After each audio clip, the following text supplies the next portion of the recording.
moons ago, there was a big lake in the western territory of the United States.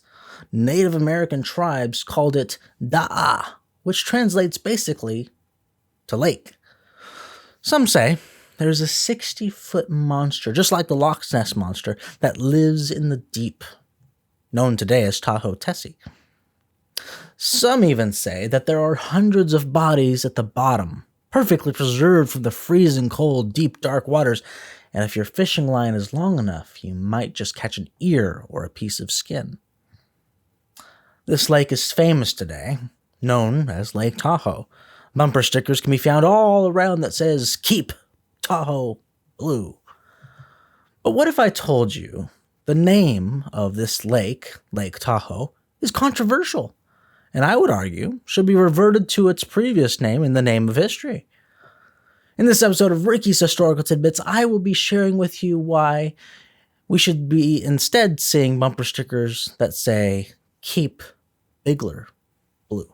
This is Ricky's Historical Tidbits Podcast, and this is Ricky Mortensen. The lake we now know as Lake Tahoe has had many other names. The natives simply called it Lake.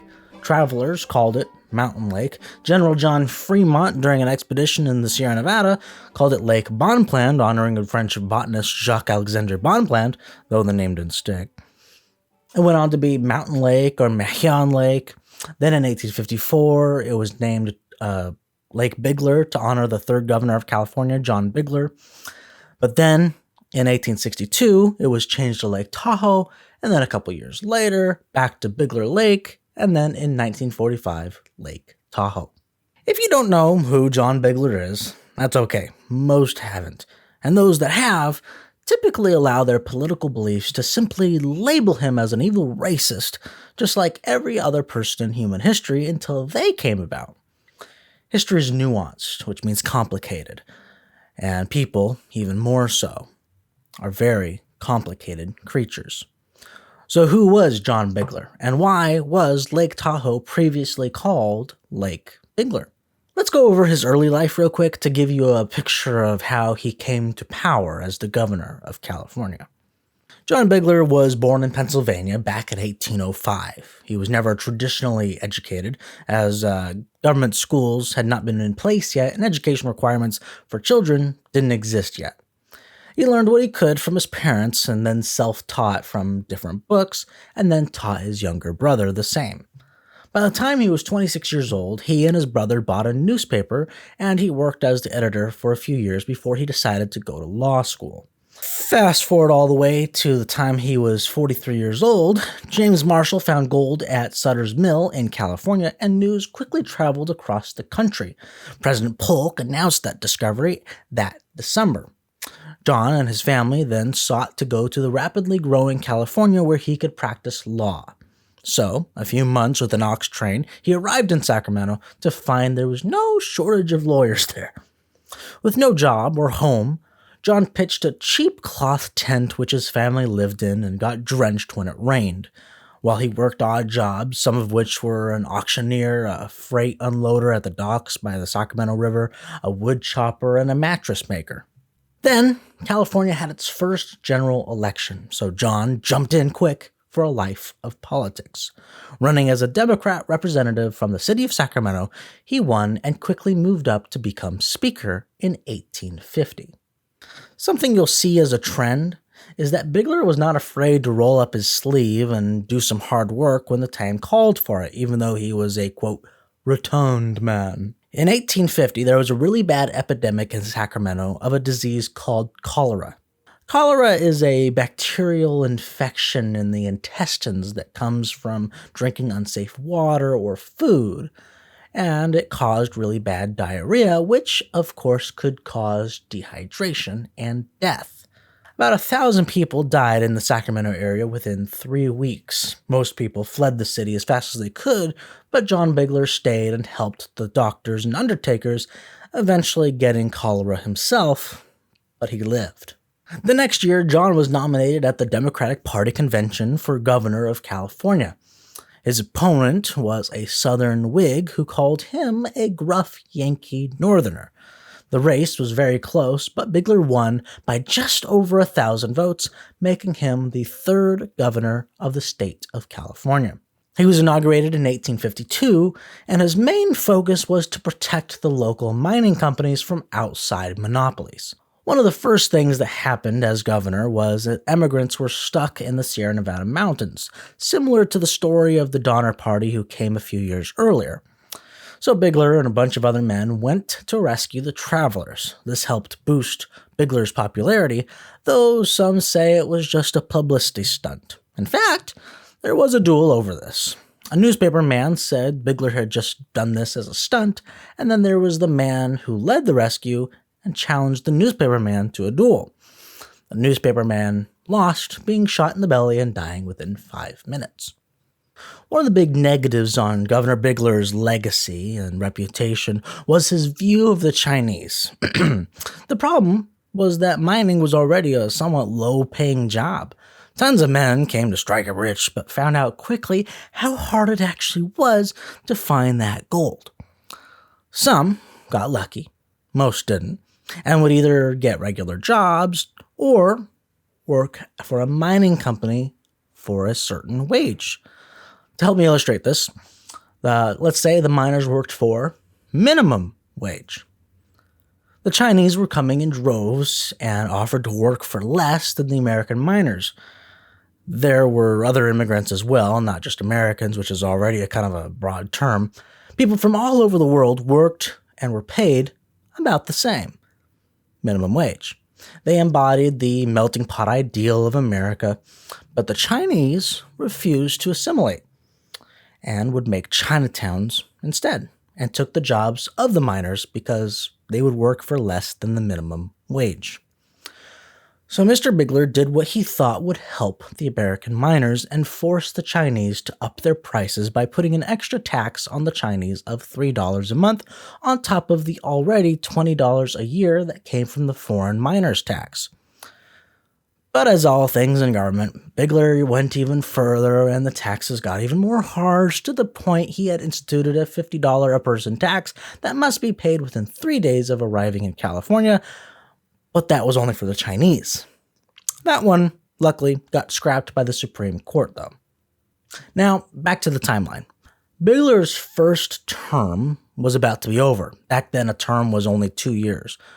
Around this time, there was some grumbling in Southern California, which was where the majority of pro-slavery citizens lived. Now, these guys were pushing for California to be split into 2 states, a free in the north and a slave in the south.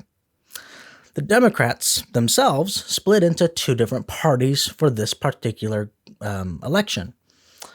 Pro-slavery Southern California Democrats called themselves the Chivalry, and also went by the Lecompton Democrats, while Bigler and his group ran as the Free Soil Democratic faction.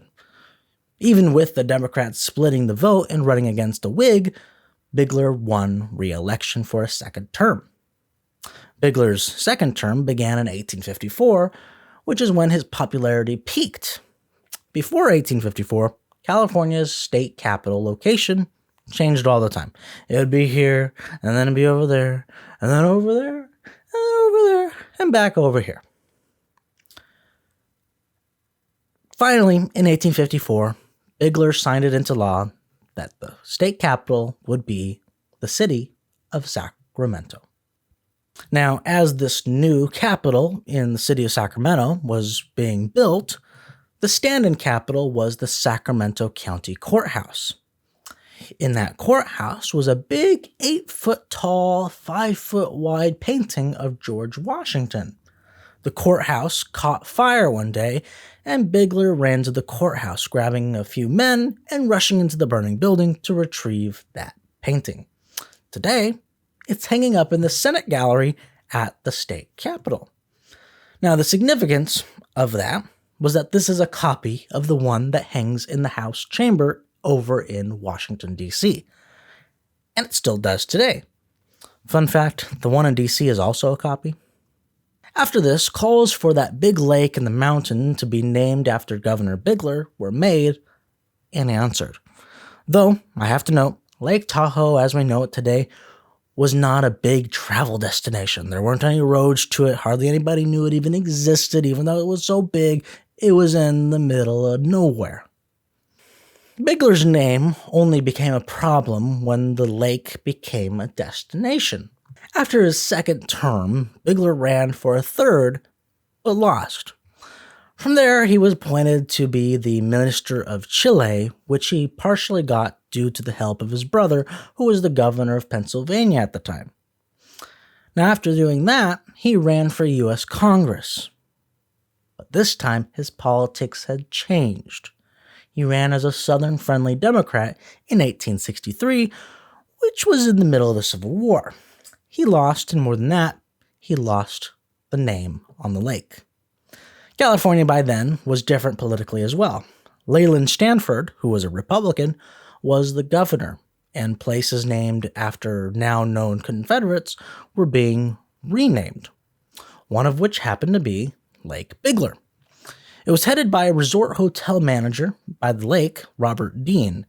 He asked the tribe nearby what they called the lake, and they said Tahoe.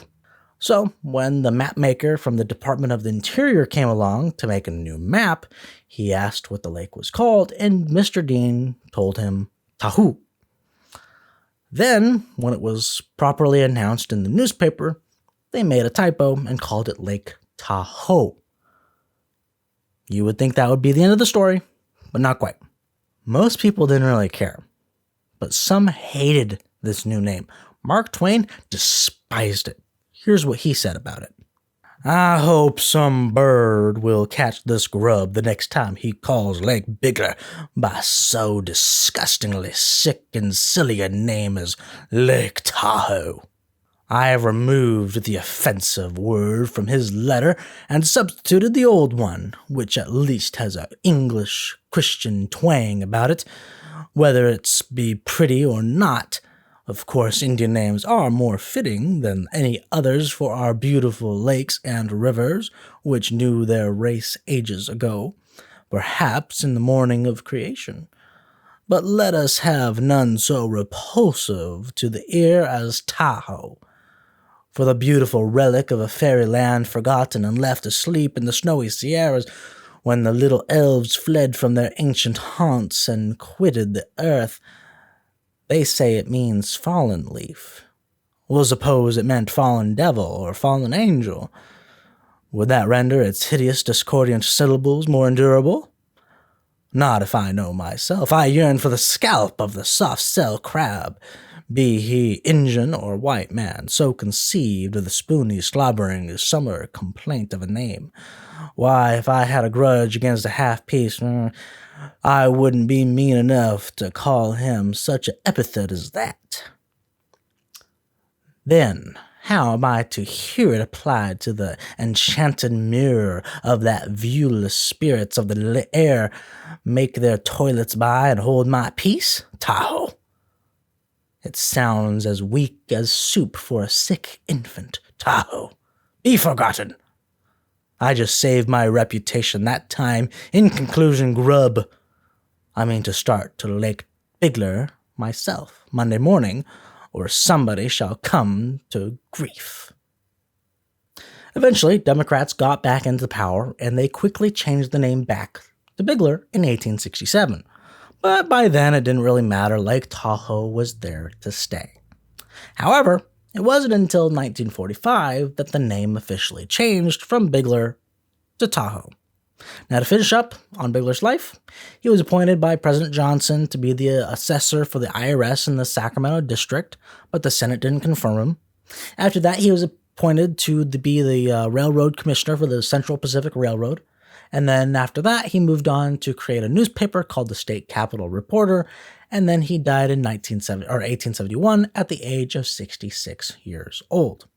Like I said in the beginning, history is nuanced, and people in history even more so. Renaming things for political or ideological reasons has been part of human history forever. The important thing is this, and you can put it on a bumper sticker: keep Lake Bigler Blue. That's it for this video. Thank you for watching. Thank you for listening. Have a wonderful day. You've been listening to Ricky's Historical Tidbits Podcast. When you go to school and study history, they give you dates, they give you some names, and that's about it. But there's a lot more to California history, and that's where this show comes in. We hope you've gotten some useful and practical information from the show, and we hope you were entertained. And we'll be back soon, but in the meantime, hook up with us on Twitter and Instagram at busy_Ricky. Find us on Facebook at Ricky's Historical Tidbits. Till next time, this is Ricky's Historical Tidbits Podcast, signing off.